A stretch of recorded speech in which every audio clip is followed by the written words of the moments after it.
आपने कभी ऐसा महसूस किया है कि आप किसी चीज़ को पकड़ कर बैठे हैं जो आपको तोड़ रही है, जैसे कोई पुराना रिश्ता, अधूरा सपना या कोई दर्द जो दिल से निकल ही नहीं रहा?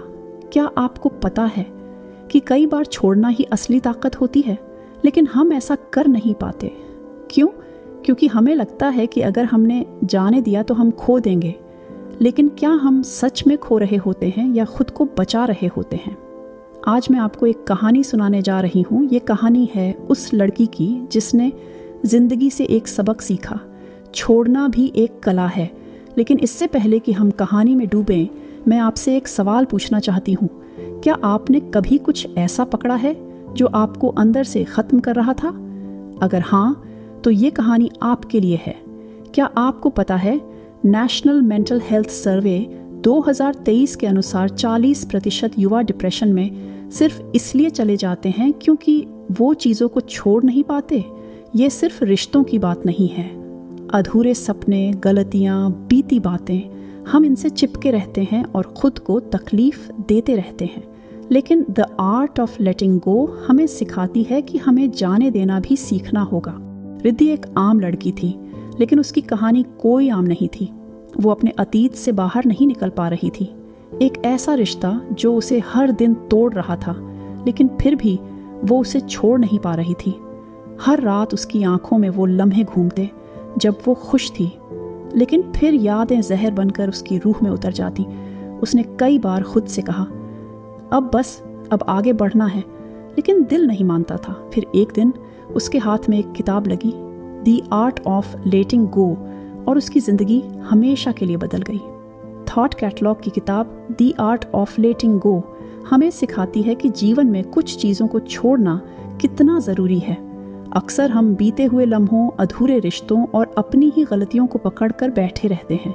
लेकिन क्या यह हमें आगे बढ़ने देता है? नहीं, बल्कि यह हमें मानसिक, शारीरिक और भावनात्मक रूप से कमज़ोर करता है। आज हम इस किताब के 5 सबसे महत्वपूर्ण सबकों को विस्तार से समझेंगे, जो न सिर्फ आपकी सोच बदल देंगे, बल्कि आपको एक नई दिशा भी देंगे। पहला, बीती बातें आपका भविष्य तय नहीं करती। हार्वर्ड बिजनेस रिव्यू के अनुसार 80% लोग अपने अतीत की गलतियों की वजह से आत्मसंदेह में रहते हैं, जिससे उनका आत्मविश्वास कम होता है।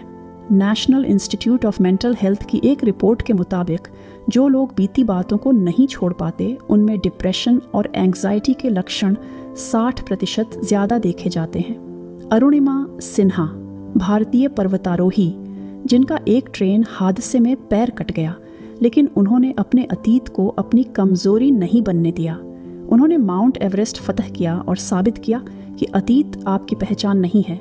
जो बीत गया वो बीत गया। आप आज जो करते हैं वही आपके भविष्य का निर्माण करता है। बीती गलतियों से सीखें, लेकिन खुद को उनसे मत बांधें। दूसरा, हर रिश्ते का अंत ज़रूरी नहीं कि बुरा हो। हार्वर्ड रिलेशनशिप स्टडी के अनुसार 60% लोग सिर्फ इस डर से जहरीले रिश्तों में बने रहते हैं कि कहीं वे अकेले न रह जाएं। अमेरिकन साइकोलॉजिकल एसोसिएशन का अध्ययन कहता है कि जो लोग गलत रिश्तों को छोड़ने की हिम्मत रखते हैं, वे मानसिक रूप से 70% ज़्यादा खुश रहते हैं। प्रियंका चोपड़ा, जब उन्होंने बॉलीवुड में संघर्ष किया तो कई बार उन्हें असफलताओं और गलत लोगों का सामना करना पड़ा, लेकिन उन्होंने उन लोगों से खुद को दूर किया और आज एक ग्लोबल आइकन है। अगर कोई रिश्ता आपको चोट पहुंचा रहा है तो उसे छोड़ना ही बेहतर है।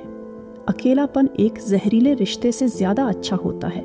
खुद को इस बोझ से मुक्त करें और एक स्वस्थ जीवन की ओर बढ़ें। तीसरा, माफ़ करना खुद के लिए ज़रूरी है। अमेरिकन साइकोलॉजिकल एसोसिएशन की रिपोर्ट के अनुसार माफ़ करने से आपका मानसिक स्वास्थ्य 50% तक बेहतर हो सकता है। स्टैनफोर्ड यूनिवर्सिटी की एक स्टडी बताती है कि जो लोग खुद को और दूसरों को माफ़ करना सीखते हैं, वे 30% अधिक आत्मसंतुष्ट होते हैं। नेल्सन मंडेला, उन्होंने 27 साल जेल में बिताए, लेकिन जब वे बाहर आए तो उन्होंने उन लोगों से बदला नहीं लिया जिन्होंने उन्हें कैद किया था। उन्होंने माफ़ किया और पूरी दुनिया को एकता और शांति का संदेश दिया। माफ़ करना आपको हल्का करता है। ये आपके दिल और दिमाग को शांति देता है। अपने गुस्से और नफरत को पकड़कर रखने से सिर्फ आपको नुकसान होगा, किसी और को नहीं। चौथा, बदलाव से मत डरिए।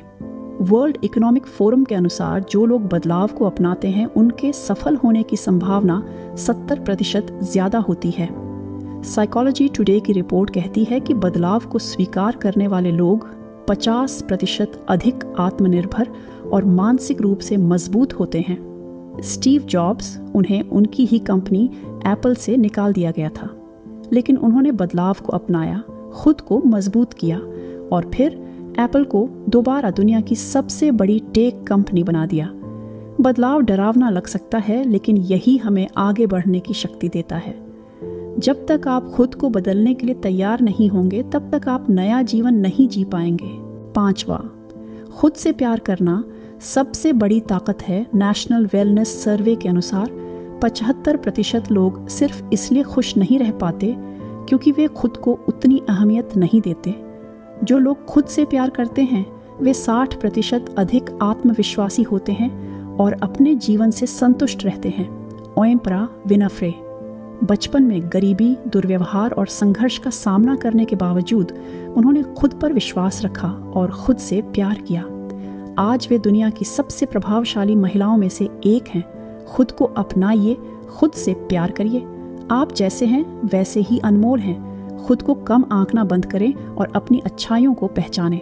कंक्लूजन, छोड़ना भी एक नई शुरुआत है। द आर्ट ऑफ लेटिंग गो हमें सिखाती है कि जिंदगी में कई बार जाने देना ही सबसे बड़ी ताकत होती है। चाहे वो अतीत की कोई गलती हो, कोई जहरीला रिश्ता, खुद से की गई शिकायतें या बदलाव का डर। जब आप इन्हें छोड़ देते हैं तभी आप असली आज़ादी महसूस करते हैं।